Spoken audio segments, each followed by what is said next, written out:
Let's talk about Helen Andelin, a Mormon woman, best-selling author, and perhaps one of the most influential architects for the modern Tradwife movement. Now, there's been a lot of fascination recently with the Tradwife identity in modern America, the rejection of modern feminism, the embrace of traditional gender roles, and the yearning for a more simplistic way of life. It's just one of the many expressions of today's culture wars, an earnest fight against what is deemed woke and progressive culture that's undercutting the real role of women. And while Mormon women are far from the majority of people taking place in this identity, Mormon women have often been singled out as one of the most prominent performers of this. Perhaps the best example is Hannah Nealman, better known for her media performance of Ballerina Farm, the former Miss New York City in 2010, Miss Utah 2021, and the Juilliard ballet student gave up her career to live a supposedly simpler life on a farm in Kamas, Utah. And though she doesn't herself embrace or trumpet the Tradwife label, she embodies many of those features which have been highlighted in modern journalism and scholarship, embracing femininity and romanticizing gender roles. Now, I actually visited her Ballerina Farm store that opened up in Midway this last year. Here's a photo of me with the wonderful Mormon Studies scholar Taylor Petrie. We went because we were running a summer institute, and one of our brilliant PhD students, Gilles Redone, a PhD student down in Brazil, who is working on what's going to be an amazing dissertation on the topic, took us there. And I will say I did not give in and buy the $70 bag of protein or the $11 small container of mayonnaise, but I did take in the broader vibes, let's call it. Now, Ballerina Farm is just the latest iteration of this idea of presenting how a woman should operate, even while they are working within a particular marketplace. And today I want to introduce one of the earlier iterations, and arguably one of the more influential versions that have shaped not just Mormonism, but the broader society.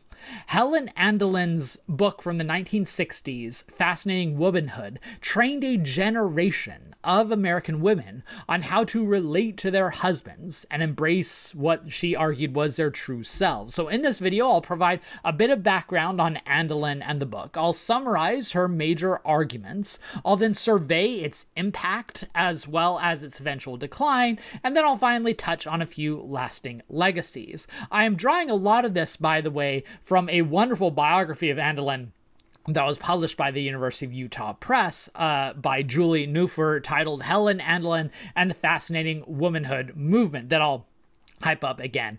And for the broader context, I'm excited about a book that's coming out next month from Kristen Dumais, titled Live, Laugh, Love, and more on that in a bit, that really gives Andelin her due at the heart of a very influential cultural movement in America. So let's dig in.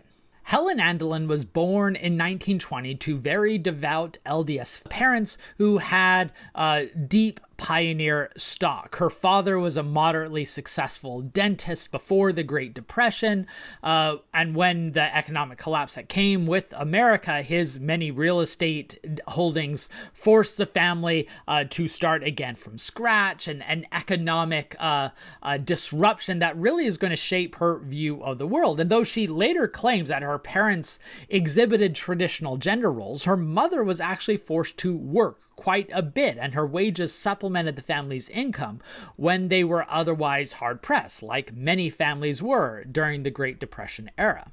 After she helped her family build a motel, for instance, Helen Andelin finally went away to BYU in 1937, and then would later serve a mission for the LDS Church. Upon her return, she married Aubrey Andelin in 1942. Here's a photograph of Helen and her husband, Aubrey. They started their family life in LA, and after having trouble conceiving children, after 1947, with the mix of adoption as well as fertility drugs, they eventually had 6 kids in 5 years. So they went from having a very small family to a large family rather quickly. And they moved quite a bit due to Aubrey's dental work and job in the Air Force. Eventually, at one point, settling in Idaho Falls, though they continued to move around in California and in Arizona.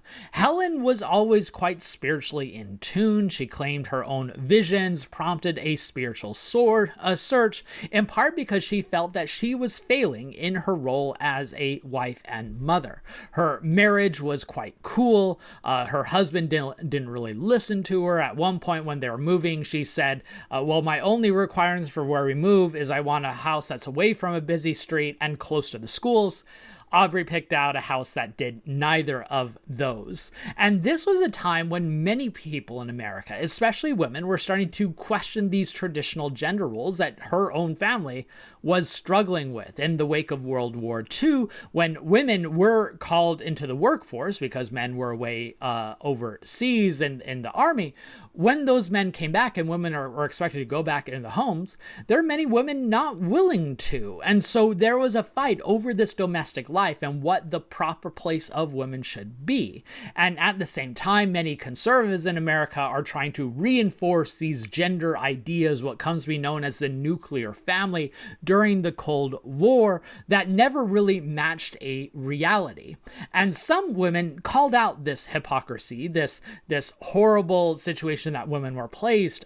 Most notably, Betty Friedan, a prominent author and feminist, published a book in 1963 titled The Feminine Mystique, which identified what she called the suffering that has no name, that women were toiling in these positions without purpose, and it was time to move to the next stage of societal developments. But other women, including Helen Andelin, instead of looking forward to change, are going to look back to a mythic past as a solution for their unhappiness.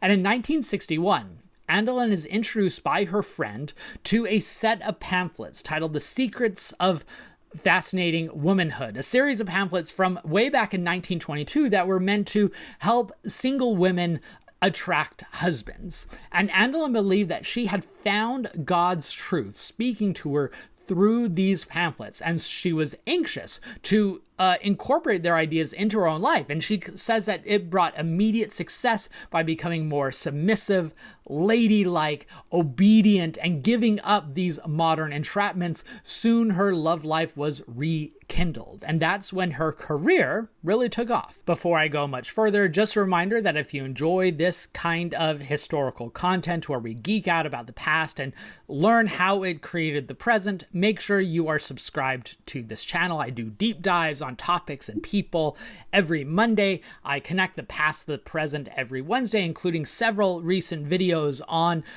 changing gender ideas within the church and young women who are leaving the Mormon tradition. And then on Fridays, I pull back the curtains on the historian's craft, look at the sources behind arguments, interviewing authors of new work, and looking at classics in the field. And if you want to give back, and I'm so grateful for the many of you who have given back, you can become a member, where for a nominal fee, you get early access to the videos, you get little icons next to your name when you leave comments, and you can ask questions that I might answer in future mailbag episodes. And by the way, I should be doing another mailbag episode sometime soon, so if you are a member, and if not, you can become a member, go to my posts on my YouTube page, find the post where I talk about the mailbag questions, and go to the link and ask your questions that I can answer in the next video. It should be a lot of fun.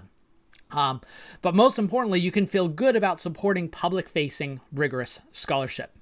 I also recommend following me on my different platforms, including Instagram and TikTok, if that's your jam, and Facebook, if you wade through that often cesspool. And you can subscribe to my free kit newsletter, where I send out bi-weekly announcements, links, and updates, and all that good stuff. But most importantly for today, the business I want to make sure to cover is the first week of every month, I do a live discussion where I answer your questions, and I often have on guests. And for this coming month that I have to do a little earlier due to scheduling issues, I'm having on Dr. Kristen Kobes-Dumais, author of the New York Times best-selling book Jesus and John Wayne, that I know many of you probably love, and also author author of the forthcoming book, Live, Laugh, Love, The Secret History of White Christian Women and the World They Made. It is a phenomenal book. I've read through it. It is great, and I'm so excited to talk with her about it and to have her answer your questions. That's going to be on Monday, August 31st at 8 p.m. Eastern Time, 6 p.m. Mountain Time. Mark your calendar. Don't miss it. It's going to be a lot of great. She writes about Helen Andelin quite a bit in her book, putting her in a broader context. All right, that's enough business. Let's get back to today's topic. After being exposed to the secrets of fascinating womanhood pamphlets in 1961, Andelin spent the next 2 years not only incorporating their principles into her own life, but transforming their ideas into a book. She hired domestic help to help around the house, a fact that she doesn't really highlight in her how-to book of how to be a domestic housewife. And she also drew quite liberally from those pamphlets, often copying in exact phrases, but while never really citing them, an issue that's going to become a problem later on.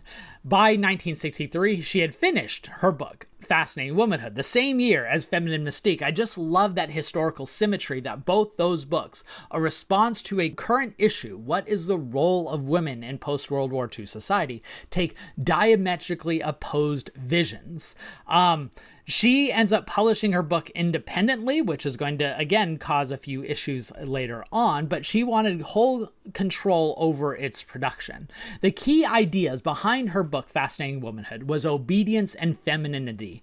The first law of heaven is obedience, she wrote, and it should be the first law of every home. Women should give up hope for ruling, instead working within their God-appointed, divinely sanctioned position as a submissive wife. True happiness, she argued, only came in accepting that role and finding happiness within by becoming what she calls the domestic goddess. Submission and this femininity was crucial. Women should always wear a dress and an apron. They should have their makeup perfect, even around the house. They should stay in shape, minimize their personal problems, even act dumb around their husbands so that their husbands feel smart. A man doesn't want an intellectual woman, she quipped. Here are a few quotes just to give you a taste of what this book argued. Quote, women are afraid of unreal dangers, such as lightning, thunder, strange noises, spiders, mice, and even dark shadows, much to the amusement of men. Men love this trait in women, for in the presence of such weakness, the man feels stronger. Or how about this quote? One of the greatest threats to your husband's position of priority would be if you were to earnestly pursue a career. If you finally reach a pinnacle of success, you would overshadow him and make him feel unimportant. Note again, emphasizing the man's position and the man's ego. And sometimes this can go into dangerous territory that allows versions of assault or at least justifies a man's anger. Take, for instance, this quote. Some very fine men have violent tempers, but if you could understand what he suffers and why, you would be more sympathetic. He doesn't become angry with you without reason. You may have hurt his pride or trampled on his freedom or stolen from him his right to rule his own children. Whatever the reason, he is provoked at you, and it is a very frustrating feeling. You can see how that type of idea can lead to problems. This was a vision of turning back the clock in her mind to this past age of glory of where women knew their positions and families were happier as a result. It's also a past that never really existed. There's been a lot of scholarship on how conservative culture warriors created a fictitious past during this era, arguing that this is what America needs to go back to.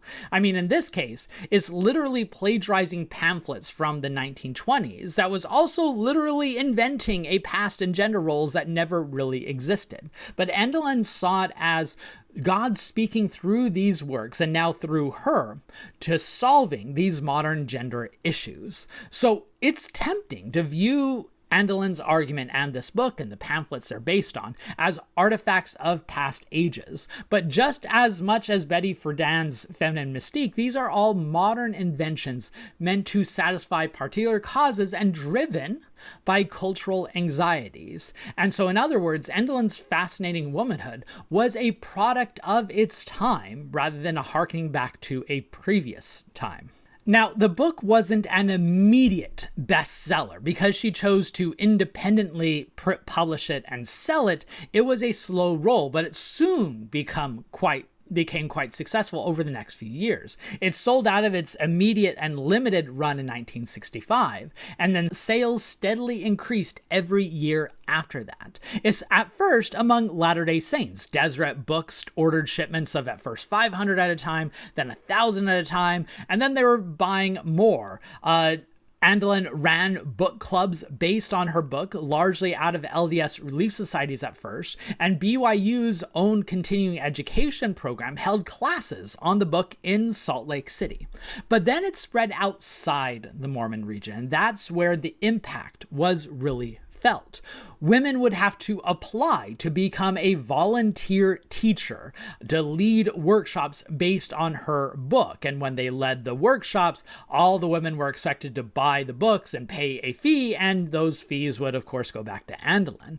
The women who wanted to teach as volunteers, by the way, they would have to send in application forms, including their own background, why the book was impactful, why they think they would be a great teacher, and physical appearance was a part of it. They had to send in a photograph along with their application that Andelin would use to choose, yeah, you portray this femininity enough. And we see their notes on the application files. In fact, the Helen Andelin collection at the University of Utah has these hundreds of files from women and Andelin's notes on whether they are a good fit or they're not. And within a few years, 400 volunteer teachers were doing workshops on this book across the nation. In fact, across 17 different states. And within a decade, over 400,000 women in the United States participated in one of these Fascinating Womanhood workshops. This is what I mean by a major impact. Over the next few decades, it's estimated that as many as 3 million copies of this book was sold. Ironically, the same number of the amount of feminine Mystique books that were sold around this same time. So you can see why those books represented those diverging and very influential trajectories on American women. The surprising thing is the book probably could have sold a lot more if she went with a major Christian publishing firm before she did. She eventually did and became a national bestseller. But because of her desire for control, it likely limited her spread. And she also never received the full institutional endorsement from the LDS Church that she believed she deserved. She received some opposition from some in Mormon quarters, including from BYU's Department of Family Relations, who opposed her book, saw it as problematic from the very beginning.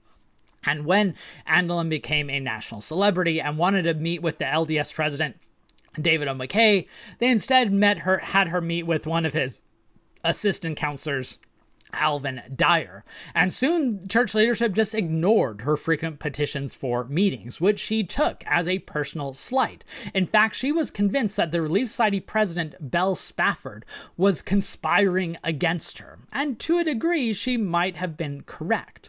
She then became radicalized by the politics of the 1970s, at first saying that the public sphere was just for men, right? That's where men rule. Women should just be those domestic goddesses. But as the family became political in the 1970s, Andelin stepped in. She denounced the Equal Rights Amendment, which she said was part of an evil conspiracy driven by perverts. She joined the anti-abortion and homophobic movements with gusto, representing the shift of the religious right culture in the 1970s, where many evangelicals flocked to the Republican Party and become the vanguard of that conservative movement's spokespeople. Andelin finally received her meeting with church leadership in 1977, but it didn't go well. By that point, she was already seen as too much of a partisan. She gained an audience with both the Relief Society President Barbara Smith, as well as the Apostle Gordon B. Hinckley, who was already mostly running the church by that time. Before she could even go in, however, Barbara Smith met with Gordon B. Hinckley for 30 minutes privately and likely framed the conversation. When she was finally allowed in, she received what she called as a cool reception. She especially was upset when Barbara Smith admitted that she found Fascinating Womanhood a bit manipulative, and the whole episode was so dispiriting for Andelin that she even considered leaving the church. Instead, she just left the public life, largely drawing to a close her career as a public spokesperson, even while her book continued to sell and influence many others. Now, in closing, and I hope you found this video useful. If so, hit the like button and share with others so we can broaden the conversation. But I want to tie this back to where I began with this modern tradwife version of more of American women's and Mormon femininity, especially as seen in Ballerina Farm, because you see some remarkable similarities between Andelin and the Ballerina Farm performance. That it's a critique of capitalism, but in a way that emphasizes men's role of participating in the marketplace, not women returning to this simplistic ideal version of what to do, of submission to their husbands, while at the same time hiding the type of public work that these women are actually doing as business people that actually transcends, and one might say breaks, these boundaries of domestic belonging that are really at the heart of that public message. And Andelin's legacy continues to live on. I still hear from people who talk about attending their Fascinating Womanhood classes. When I did a short video on this topic a couple weeks ago, there are several people who remembered when their Relief Society used Andelin's book as a study text. And by the way, Fascinating Womanhood continues on to this day through Andelin's daughter, Dixie Andelin Forsyth. You can find the website where they continue to do work, including updated versions of the arguments in the video description. Now, if you want to know more, I strongly recommend the biography of Andelin that I mentioned earlier, Julie Neuffer's Helen Andelin and the Fascinating Womanhood Movement, published by the University of Utah Press. But I also recommend another book if you want to understand the broader context, both of where this book and the ideas came from, including where those 1922 pamphlets came from, and how they then evolved later on, because Andelin was not the last person to really push this identity. It is picked up, expanded, revised, and adopted by others, most notably by Maribel Morgan and her Total Woman, which also became quite crucial, including in how women expanded this from not just in the house but to the bedroom. And if you want to learn more about that, you need to read Kristen Kobes-Dumay's brand new book coming out in a couple of weeks, Live, Laugh, Love: The Secret History of White Christian Women and the World They Made, which means you should mark your calendar for next Monday, August 31st at 8 p.m. Eastern Time, 6 p.m. Mountain Time, when I will be talking with Dr. Dumay on this channel about her new book. It should be a lot of fun. Come, bring your questions. It should be a great discussion. Just give you a taste of her analysis. This is how she concludes her chapter talking about Andelin and the broader cultural movement that she helped shape. Quote, "Believing women had the power to determine their own reality, Andelin gave no thought to matters such as deindustrialization, wage stagnation, and inflation. To her, it was a matter of personal choice. Any woman could stay home if she learned to forego luxuries and appreciate simple pleasures like crisp curtains and sunshine." If you want more of that great prose and broader analysis, check out the book and tune in for the live discussion. History has never been more relevant than it is today because it helps us understand where these types of cultural performances like Ballerina Farm came from and how these past historical figures like Helen Andelin remain quite crucial to understanding our modern cultural debates today.